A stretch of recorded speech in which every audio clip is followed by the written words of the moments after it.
What sort of legacy would you like to leave behind after you're gone? I never really put any thought into that until our next guest, Matt Paxton, invented the legacy list. Moving your mom or your dad or yourself isn't just about moving things from one place to another. It is much more complicated than that, as are so many things having to do with later life. How to Move Your Mom and Still Be on Speaking Terms Afterward provides in-depth conversations with professionals, older adults, and their family members who share their stories with warmth, understanding, and humor. I'm your host, Marty Stevens-Heebner, and here you'll find answers to many of your questions, as well as different perspectives that I hope will inform and inspire you. Thank you so much for being with me today. I really appreciate it. I'm excited to be on. I'm a listener and excited to be on the podcast. We've known each other for years now. A decade, I think. Yeah.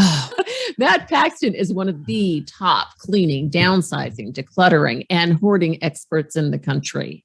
He was already an expert at hoarding before he joined the show Hoarders for 12 years. Now, as his reward for that, he hosts the Emmy-nominated PBS show Legacy List with Matt Paxton. And if you haven't watched it, you really need to, because it's so inspiring and wonderful. He's also the author of The Secret Lives of Hoarders, True Stories of Tackling Extreme Clutter, and his newly released book, Keep the Memories, Lose the Stuff, Declutter, Downsize, and Move Forward with Your Life.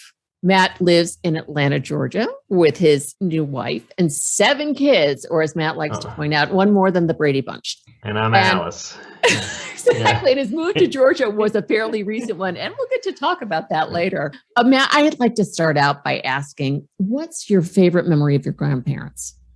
My best story is my grandma. She always told the story. They lived in Oklahoma, and they would go to vacation in this little town outside of Walden, Colorado. And my grandpa went in to get night crawlers to go fishing. And she goes, he was in there for 10 minutes longer than he normally was. So I knew something was up. I mean, I can hear her telling the story right now. And he came out and he goes, we're moving here. I bought the store. And she goes, okay. And they moved there. And they lived there for 30 some years. And they had this ranch and they had this country store. They both ended up becoming postmasters. It was an amazing story. And they were just hardworking, dedicated people. They didn't believe in buying anything. You didn't eat anything unless you grew it or went and hunted for it. The house was at 9,900 elevation. So the house was almost at 10,000. Yeah. And I'd spend the whole summer there working on their ranch because their growing season was 4 months. They didn't have snow 4 months a year. And they would have to create all their food that 4 months. And so it was really hard living. I loved them. And I got a lot of good stories sitting on horses and sitting on tractors. It took me till, God, I'm 47. It took me 47 years to appreciate the memories and the experiences you had as a kid. And I had to clean a lot of houses to really kind of understand. I didn't realize that was the best part of the job. Like you and I do this, we get to clean out people's houses when they're moving. And it was amazing. But you don't realize how incredible those stories are and how addicting they are. And that's what keeps you going. It's these little, just incredible stories that someone drops on you. And it just keeps you going. I did a speech a couple weeks ago called Hug and a Check. It's the only job that someone gives you a hug and then they give you a check. That's the coolest equation in the world. Yeah. What other profession does that happen in? I've listened to your podcast, so I know you really get into the stories. But for me, it probably took me till about 5 years ago to realize, okay, look, this is my angle. I'm going to wrap around the stories because that's what I identify the most with. You've hung out with me at a bar. Like I tell a lot of stories, and Marty and I have met at many conferences and a lot of the work at NASM conferences, all of us just hanging out at the bar talking afterwards. Our brains are built to remember stories. Yeah. Where they're just built to do that. And your journey is fascinating because, of course, I've read your book. Yeah. And the way you were drawn to this, because there was the personal experience with cleaning out your father's house, which really impacted you. And then the word got around town. I lost my dad, my stepdad, and both my grandfathers in about 18 months.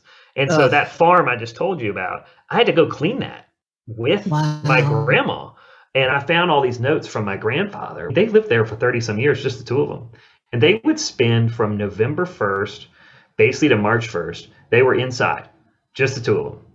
And they would plan their garden for the next season. And that's what they did. They didn't have TV. They had a radio. They would listen to the Broncos games, but we really just hung out together very quietly. And they worked all summer so they could just live in this house that they built. And I got to go through that house with my grandma after my grandfather died. And he had left her notes everywhere like, this is a light bulb for this, and this is a light bulb for that. Oh. And oh my God, I have to tell this story. They got married when they were 16.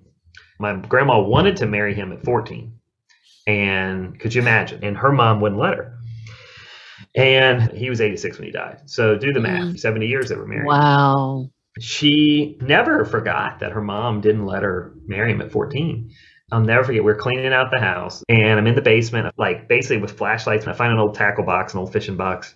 And it's all the papers from Oklahoma. My grandpa had them all organized. My grandma are in the basement. We're going through this and she's like, wait a minute. We found her parents' wedding certificate and wedding license. My grandma was hardcore Christian, never cursed a minute in her life. And she realized her mom was 14 when she got married. And she was furious. She goes, dang on it, that woman stole 2 years from me. This is an 87-year-old woman yelling at her mother because in her mind, her mother took 2 years from her. Like, wow. They were together. They dated. They just weren't married. So it wasn't like they missed all these good times, but it was amazing. I grew up in all these just incredible, loving stories, and everywhere I turned, I'd see them. And I love the story about Etta. Etta's a sweetheart, man. She was the first non-family member, and it was the first paying client. She paid me $500, and it was like, wow. That now would have been like a $15,000 job nowadays, you know. But like, yeah, you didn't but at realize the what you're time, getting into. no, I had no idea. It was like 8 days, 10 hours a day. But it was just me and her. I didn't have a crew yet. I didn't have a truck. I had a 1993 Saturn station wagon. You could literally see the ground through the floor of the car. I would go to the dump like 3 times a day because I'd fill up the station wagon. I would drive the stuff over. There was no 800 guy junk. There was none of these things back then. And you just had to figure it out. Etta was amazing. She was just kind of coming to terms with being single for the first time in her life. She wanted to stay at home, but medical was making her have to move. We found the pictures of her and her then not husband yet. They were just dating. And it was the night they got back from World War II. And she said she knew she was going to marry him that night. It really felt like these 2 young kids coming together. Yeah. But, you know, he was 20 years old. He was just got back from the war. And they ended up being married for 50 some years. Just incredible stories. And these are stories you and I hear every day. Yeah. You know, she was so upset about her stuff. And I'm like, honey, you've already sent your boyfriend off to war. This is not going to be as hard as that. And she's kind of like, you're right. And I can't remember what got edited out of the book or not, but she was just this badass, excuse my language, woman. And you've met 100 of them. And I think hopefully a lot of your listeners are the same way. The history, the stories that y'all have is something that my generation will never experience. Granted, that demographic that went through World War II and also the Depression, all that, they are the greatest generation. Absolutely. Totally. I also call them the deprivation generation because of going through the Depression and World War II and all the rationing. When you live through those kinds of hardships, it creates a certain perspective when it comes to things. And I know you and I have to deal with that quite a bit because it's difficult for them to let go. Let's talk more about that. What do you think causes that? There's a lot to say on this. I think when you work so hard to achieve something, those items have more value. My grandma, they literally started with nothing. They remember being on rations, and they have their ration stamps, or you see the shoes that have been resold 6 times. Yeah. And it's because they did go through nothing. 2 things there. I think one is they're just very proud of what they've accomplished because they have accomplished so much. Yeah. But secondarily, and I learned this from the hoarders, they also take pride in what they came from. My grandma, she was Oklahoma Dust Bowl. I remember asking her, I said, what's the weirdest thing you ever saw? And she was like, oh, a car. I'll never forget the first time I saw a car. I was 17, working in a field and picking cotton. She goes, it's not that I knew what a car sounded like. It didn't sound like a horse. I didn't hear the clock. Yeah. Oh, yeah. Because I heard this. And they looked up and they saw a car. And 6 months later, I got to use a bathroom indoors in a building in Oklahoma City. And that was mind-blowing to her that she got to see a car and use the bathroom in the same year. She'd already married and had a kid. Wow. So the point of this is perspective, and I'm really lucky to hang out with a lot of fascinating people. A lot of these women take true pride in living in squalor or living with nothing because the people they love that raised them did the same thing. So there's a little bit of pride living in that deprivation. It connects them with the people they loved. Our clients have the same feelings when they won't spend a nickel on anything. It's not that they're cheap. It's really that they take pride in behaving like the people that they loved. And it's really a celebration of the people before them. And I think we all have that at different layers. Remember at the start of the pandemic, people were making their own sourdough. Oh, yeah. They were knitting and quilting and all those things. It's interesting that we went back, not backwards. We touched that part of ourselves, like you said. We elevated the past. Yeah. Yeah. We all try to find positivity in what we're doing. And where else better to look than our ancestors? Look, I think there's some good that came out of the pandemic. A lot of people passed away, and I hate that. And a lot of people got sick. God knows a lot of people in our house got sick. I think family and stories took a bit of a jump forward and an appreciation for the past. You and I have always seen that in our job. Anyone that's listening here, if you're trying to figure out how to go through your parents' house, just stop and listen to the stories first. Take your time. Those stories will get you through it. If you try to bang it out in a weekend, you don't have time to enjoy the stories. And also the stories sometimes put an emotional value on an item that didn't have financial value. If you know the story, all of a sudden, everybody wants it. So I'm really saying that to both grandma, and then we have the oldest adult daughter, right? So mom and the oldest adult daughter. It's always the women, right? Women, yeah. 45 to 65-year women, and then 65 to 85. That's my two fan bases. And it's usually the oldest daughter who's having to make all these decisions. So I'm telling grandma, trust me, she wants your stuff. She just doesn't know the stories yet. And so it's not that she doesn't appreciate you. My grandma wanted me to have all of her china. Yeah. My mom wanted me to have the china. Her mom wants me to have china. I got my aunt's china. I'm like, guys, I'm a single man. I don't need 3 sets of china. Yeah. But you know what I did want for my grandma? She had a bicycle that she used to ride around town with us in. And one time we had a hill at the back of our neighborhood. I'm going to tell you another story because it's part of what I do.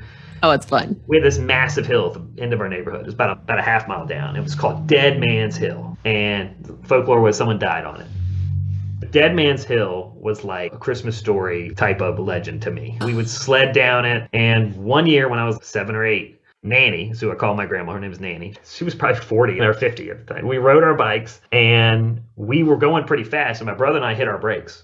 And she went flying down Dead Man's Hill. She was angry, man. She took her about an hour to get back. She had to go through all these streets, and we were at home. My brother and I go home, and she was so angry. She goes, "Why did you guys leave me?" And we're like, "Oh, we're not allowed to ride down Dead Man's Hill." You know, and she wanted to spank us. She was so angry, and we just laughed. We howled. So when she was downsizing, I was like, "I don't want your china. I don't want your crystal. I want that bike."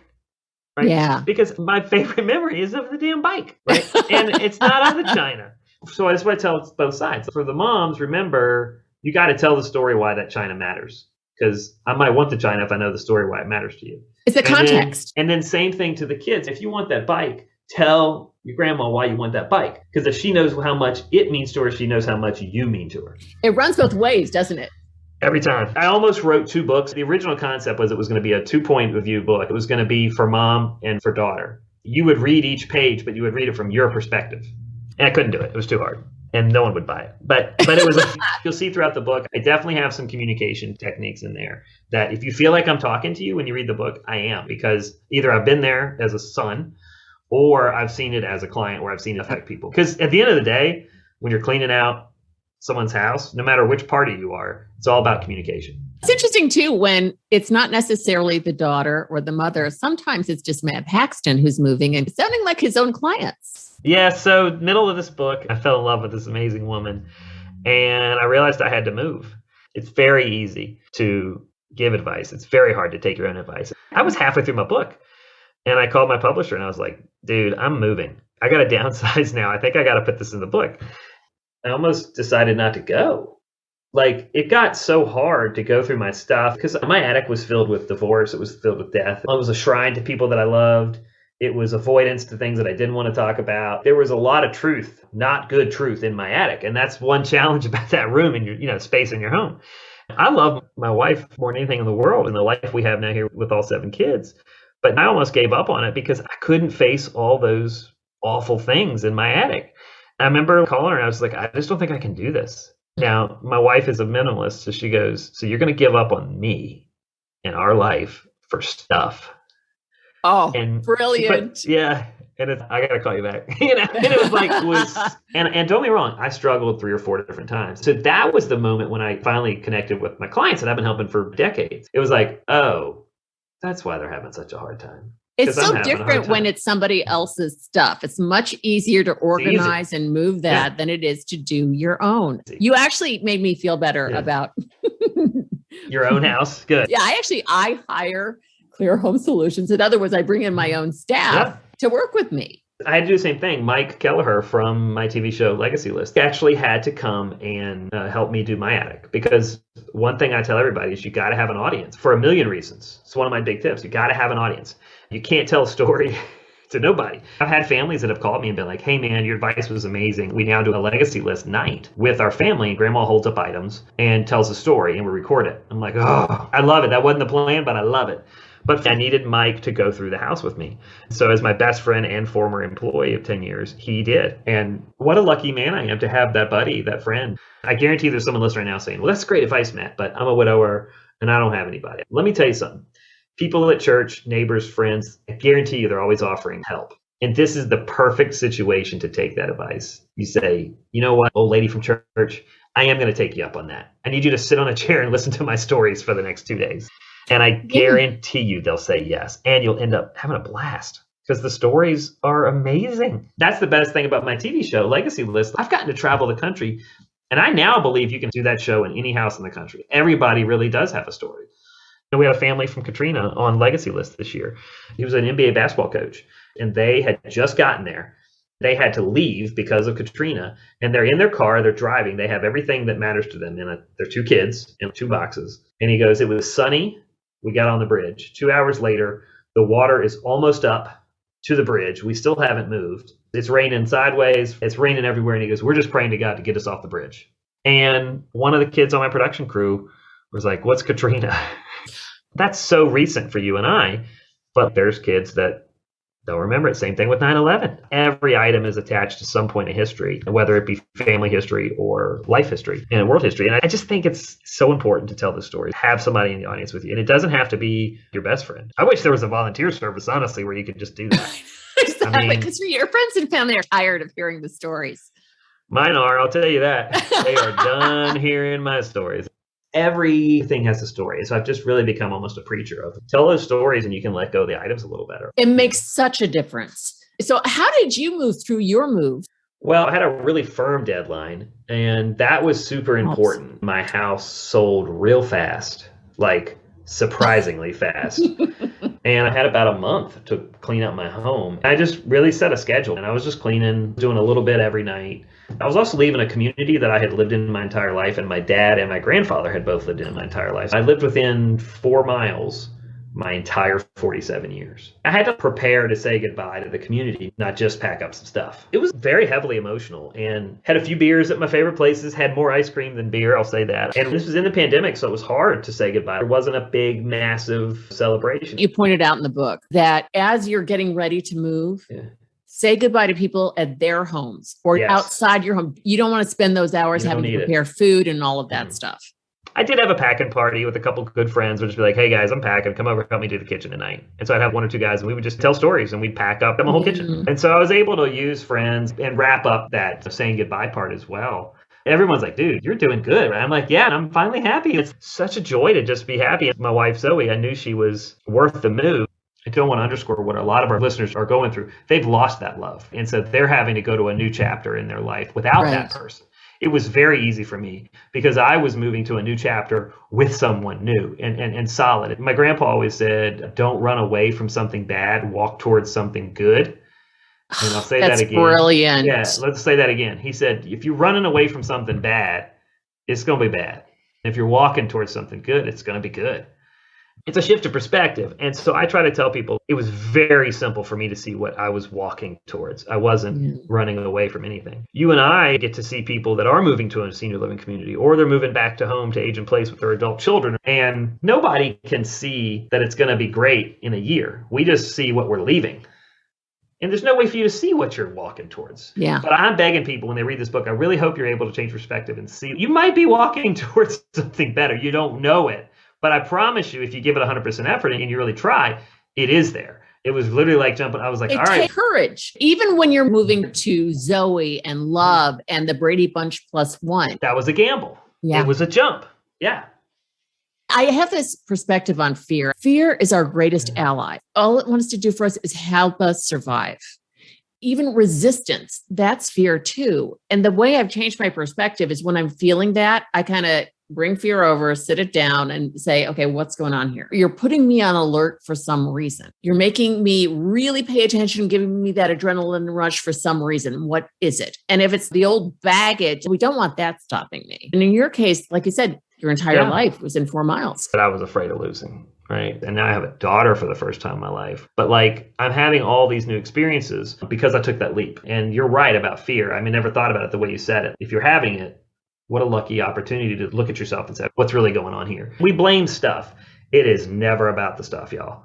Like, ever. It's just the easiest thing to blame. Like, you blame your sister because you can always blame your sister. It's not always about your sister. Okay. How about ex-boyfriends? Yeah, usually it is the ex-boyfriend. I had a lady one time, I don't know if I put this in the book or not. I had two sisters that were fighting over a piano.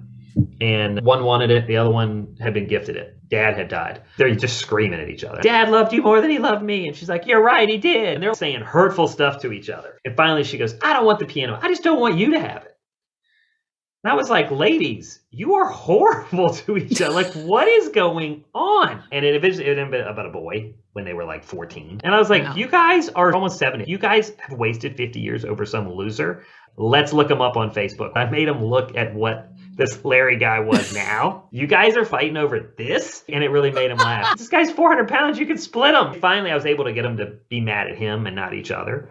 And they ended up selling the piano. They were able to have a come to Jesus about really what was bugging them. It had nothing to do with the piano. It was about something that happened when they were 15. Isn't that so frequently the situation? They will obsess about this pencil and certainly address that and say, okay, got it. You really need that pencil. And just know that there's something behind this. Who gave you that pencil?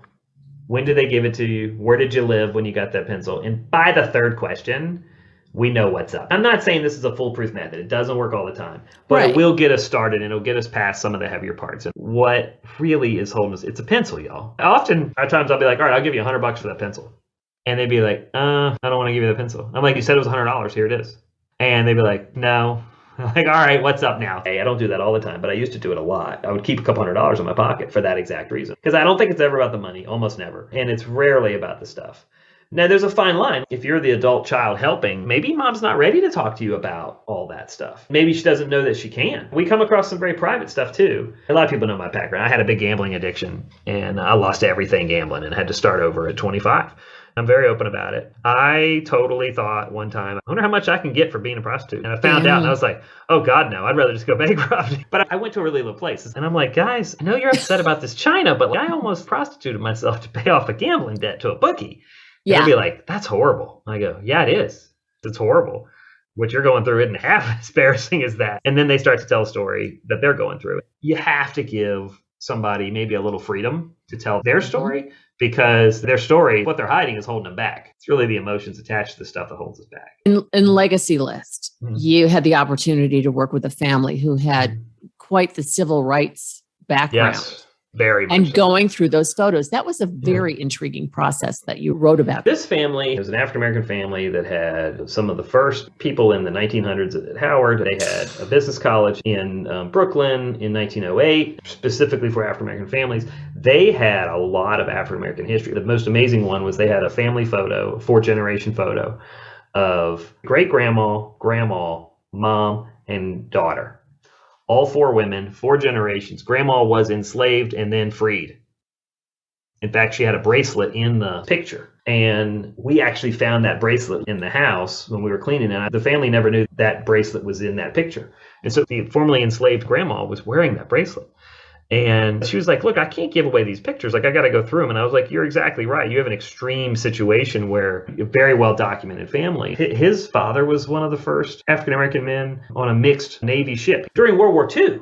In that situation, we actually did have to bring in a historian to help them understand what they had. And these 2 were also retired librarians. So there's nothing more important in education for this family. And it was a real challenge. And so for them, pictures and letters in books is going to be the worst thing. So we put that to the end.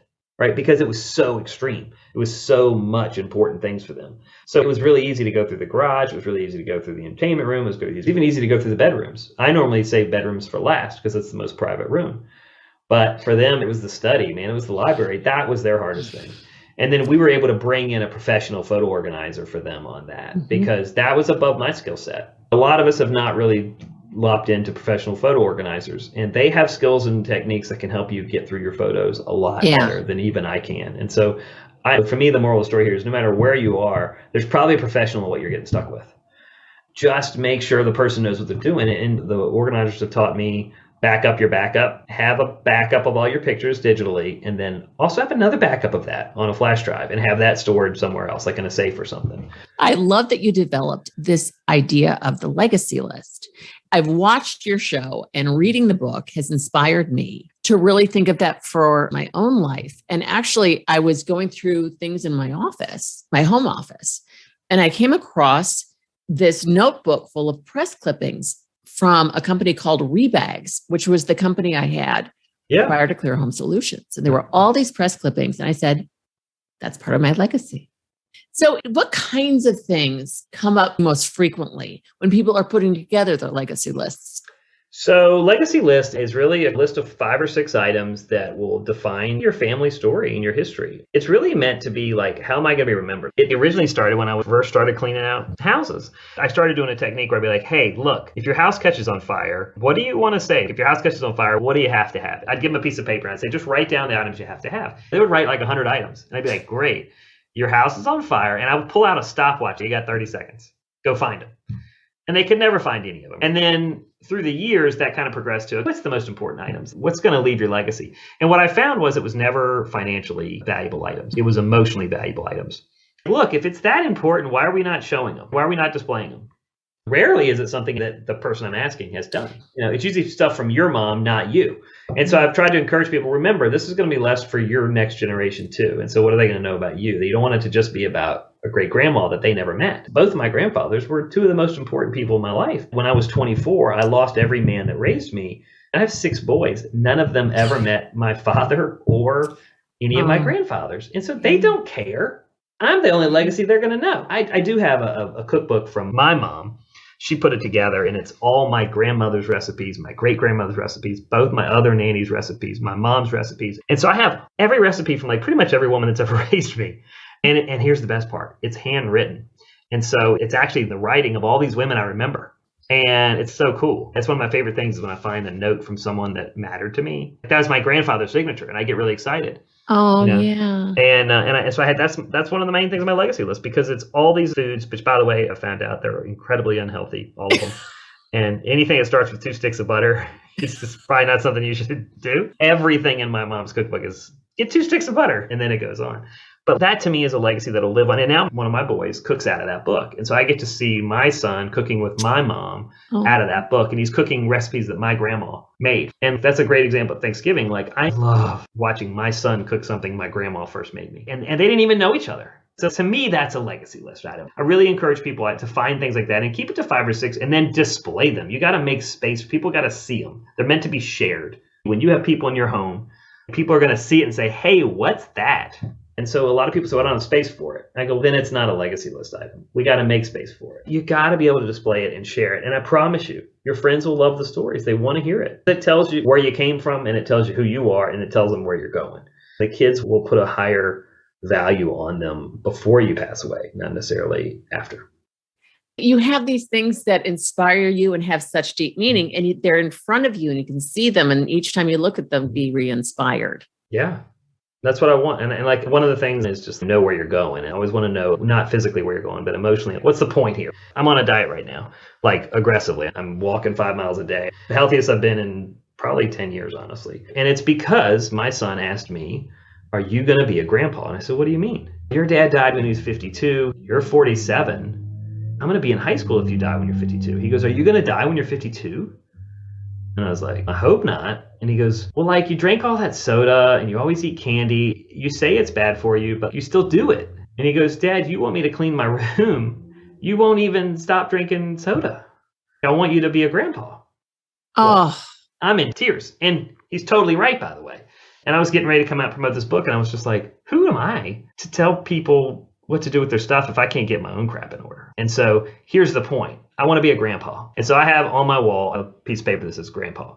So anytime I'm like, I don't want to work out or I want to go eat some pasta because I haven't had pasta in 6 weeks, I go, yeah, I want to be a grandpa. And that makes me get back at it. And that's my goal. That's my finish line. That's where I'm going. And so I tell people the same thing when you're decluttering. You got to have your goal. If you want freedom, if you want to still live by yourself, we got to get rid of your encyclopedias. I don't care how much you pay for them. It's all on a phone now. Okay. I just say to people, look, you got to have that goal and you got to paste it on the wall. I got to see it. It's got to be in my face. And I'm going to guilt myself into doing this. And that is a technique, pure self-guilt. And most people over 55, guilt still works. Under 55, people are not really guilted, I'll be honest. We all feel it. And so I'll say, I just really want to put that goal. What do you want to do? Put it in front of you and it makes you stay focused on it. That's really helped me a ton, both professionally and now personally. Yeah. And that's something you emphasize in the book too. Have a deadline. Have a goal. I'm very linear. I have a timeline. I basically signed my house contract to force myself to follow that guideline because I don't think I ever would have done it to tell the end of the story, but I'm in Georgia and I'm very happy, but it was still scary. If you're freaking out about it, honestly, anyone that's still alive right now listening, my God, if you got through the pandemic, everything you've gone through, I promise you, moving is not that big a deal. And it feels like it. I don't want to minimize the feelings you're going through. You've got all these feelings. You've got all those things that have built on you and weighed on you all your whole life. They're in your house right now. There's a reason hoarders' houses are like walls of stuff because hoarders feel safe behind those walls. They've been harmed so much by someone in their life. We create this huge mound of physical armor for themselves to fend off the emotional feelings. Absolutely. And with our own stuff, we do that at a much smaller level just to protect ourselves because it's easier to stay in this little bubble. And I just remind people, man, I remember the day I went to college, I was like, this is a bad idea. The first day of college, first date, all that stuff. Like it's all scary, but a lot of times it works out. And guess what? If it doesn't, you're a strong enough person that you'll figure it out and you'll move on and you'll find something better. Sometimes going to that worst case scenario, like your move, for example. Yeah. Okay. So if I move, I get to be with the love of my life and all the great kids. If I don't move, I give that up. Yeah. It was on me to make that decision. Like I was a full-time dad of 3 and I knew that this was the best move for us. And I was like, worst case, I can go back to my hometown. And I got to tell you, I don't regret it. I miss some things, but I miss my grandparents' ranch. I miss my grandma, but you carry that in you. Yeah, it's still there. All those stories are there. They're all inside me. And I'm now making new memories. Joy is a choice. I really believe positivity is a choice. And I really want people to start trying to make an effort to live in it. And so really change that perspective. If you're going to say, because my son made me, say, because I want to be around my grandchildren. But like the point is, I promise you, there's better stuff on the other side. You just got to be willing to jump. If you're stuck, call a professional. There's people out there that, in whatever you're stuck with, really, there's a professional in whatever's holding you back. Reach out to them. And you don't need to hire someone for 1,000,000 hours. Maybe just 2 hours will get you started. Just try. I promise you, it'll be better. And then that's why I wrote the book. I just want people to have hope and know that it will get better. Yeah. And hold up your book so we can see the beautiful, there it is. Super cool copy. Keep the memories, lose the stuff. Declutter, downsize, and move forward with your life. And that can mean moving physically, or it can just be having a space that works for you brilliantly. Yeah, I heard a number the other day. 93% of people actually age in place, either stay in the home or move to a smaller home nearby. Awesome. You don't have to be moving to a senior living community. That's okay. No. We've adjusted our show because of that, because so many people are just moving in with their adult children. Yeah. My in-laws just moved in here this week. We have 2 more. And they have 3 dogs. So dinner is 11 plus 3 with 14 mouths to feed at dinner. But that's okay. It doesn't matter where you're moving. You just don't let your stuff hold you back. Sometimes I'll push myself out to 90 or 95 years old. Yeah. Will I have regretted not doing this? Because I don't believe in living life with regret. I mean, either. And so what would my 90 or 95-year-old think about this? And 95-year-old Matt is awfully glad you moved. Oh, yeah. My wife there, she's like, are you okay? Are you happy with being here? I go, honey, I wouldn't be here if I wasn't happy being here. I'd already be back in Virginia. Now I've learned if you're taking a chance on love or life, it's not really a chance. You're just looking at a new viewpoint. But you can always go back if you don't like it. And I guarantee you, half the people won't even know you left. I got a call the other day. He goes, hey, man, you want to go down to the river, go for a walk? And I'm like, dude, I moved a year ago. He's like, you did? And I was like, yeah. The pandemic has changed life so much that I do think in a positive way, it's helped us focus more on our family and at home. Now more than ever, if you're thinking about whatever that move is, whatever the situational change is, if you're not happy, The doing is where the joy is. It's the deciding and taking action and proving to yourself that, hey, man, I did it. At 73, I'm a badass, man. I did something cool and I didn't think I could do it. That's where the joy comes from. And a life fully lived. Yeah. Sit yourself down with your fear and any resistance. So, Matt, how can someone get themselves moving forward? What kind of tips do you have for that? I got a bunch. First one is define your finish line. What's your goal? Where are you going? So many people call me and they're like, I need to move. Great. Where are you moving? Oh, I don't know. but tell me what furniture I should take. Actually, I need to know where you're going. So understand where you're going. Understand what your finish line is and the why. I think the why is so important. Are you moving for freedom? Are you moving to be closer to family? Write that why down and put it on the wall. Start slow. That's number 2. Start slow. I'm all about a 10-minute sweep. Start for 10 minutes. I used to run marathons, believe it or not. And you don't start off by running 26 miles. You walk one, right? You walk 1 mile. We've all done speeches where you ask people in the audience, how long have you lived in your house? 5 years, 10 years, 20 years. And a lot of times it gets into 50 plus. If it took you 50 years to fill your house, you're not going to clean it in a long weekend. And in fact, that's the worst way to do it. Start slow. I tell people start at Final Jeopardy. When they say, hey, we're going away for Final Jeopardy. You got 10 minutes with commercials. Find a little 1 foot by 1 foot area and start cleaning that out. Start organizing it. Yeah. And start small. I like a junk drawer or one shelf, somewhere that's easy, that's achievable, because you need to be able to know that you did it. You need to be able to feel successful. So underwear drawer is great. Throw out the ones that don't fit and have holes in them. Real simple. If you're on photos, when you have doubles, just get rid of the duplicates. That's it. Then stop. It's a 10-minute sweep. Stop. Come back the next day for 10 minutes. I promise you do that 5-6 nights a week, you're going to start to really feel it. But if you like, hey, go clean the garage today and you're 12 hours in, it just kills you. And you're like, you know what? Never mind. If you try too big and you try to bite off too big of a bite, you're going to fail. You're just setting yourself up for failure and you're going to quit. And the whole point is to finish this. And I'm really big about donate. I want you to invest a lot of time here. I am all about donating. You will be disappointed in what you sell. I promise you. There's rare exceptions, but for the most part, you think it is worth more than it's going to sell for. Selling is an act of a third party giving you an independent value for an item. It's not someone saying your dad paid 50, so I'll give you 51. You're going to be disappointed. And you will not be disappointed with donating. So please focus on finding a nonprofit that fits your mission, that you really dig, and go donate. And it may just be a person, like the story in the book about the guy with the tools. It's the greatest story. Yes. And this woman, her husband, he was a carpenter. And her kids wanted her to sell the tool set. It was worth about 40 grand and a significant amount of money. She didn't need it, but it was still hard to walk away from. But there was a mentor that she really wanted to give them to. And I don't want to spoil the story, read the book, but she made the right choice. And I'm telling you, man, I got 1,000 of those stories. And then it's going to be pretty easy. You sell a few items. I go Facebook Marketplace. If it doesn't sell, I give it away in the local Buy Nothing groups on Facebook. And then the other one, have a friend present. The last one's tell the stories, document the stories.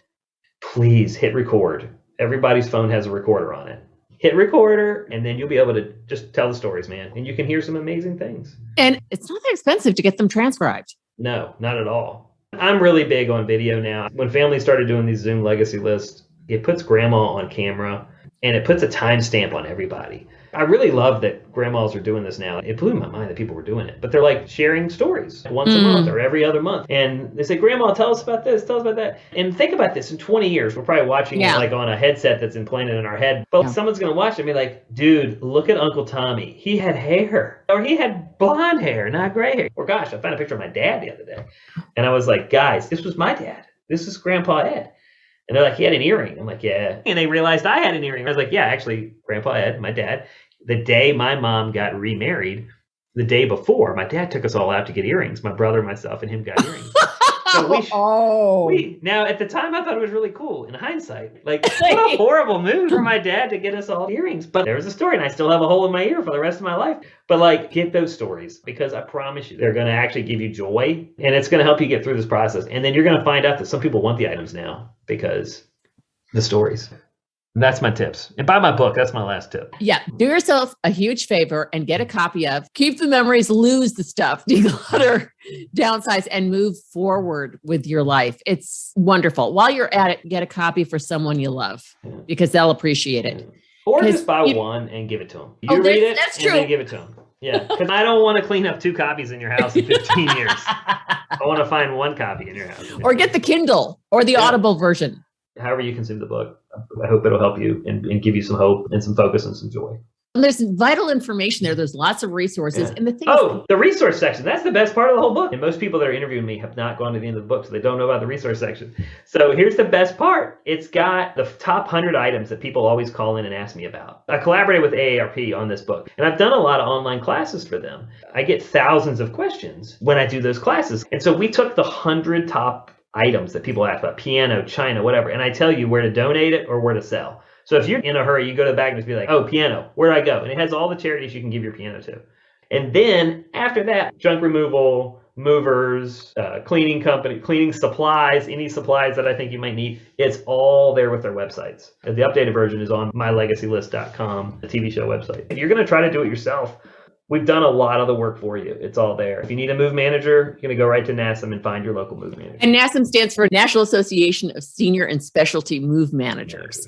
If that's the only thing you take from this podcast, if you're stuck, call us Senior Move Manager. Go to nasm.org, find a move manager, and they're just as passionate and just excited to hear your stories as we are. With Keep the Memories, Lose the Stuff, it has obviously vital information, but also it is beautifully written. It's very easy to read. So get yourself a copy and just enjoy it and put it to use. Thank you. I had a co-writer. He really became one of my best friends. I mean, worked together. I can tell the story all day long, but I can't get it on paper. And he really helped me get it the right way. So I think you'll laugh probably more than you cry, but you'll know what to do and to get started. You'll hear what other people have come up against, what Matt came up against with his own move. Yes. Each chapter, I do follow one of my tips. It outlines it all the way through. And then it gives you an entire story of one of my clients along the way. You'll relate with somebody in there and you'll think about your mom. You're probably going to want to call your mom, honestly, when you finish the book and just tell her you love her.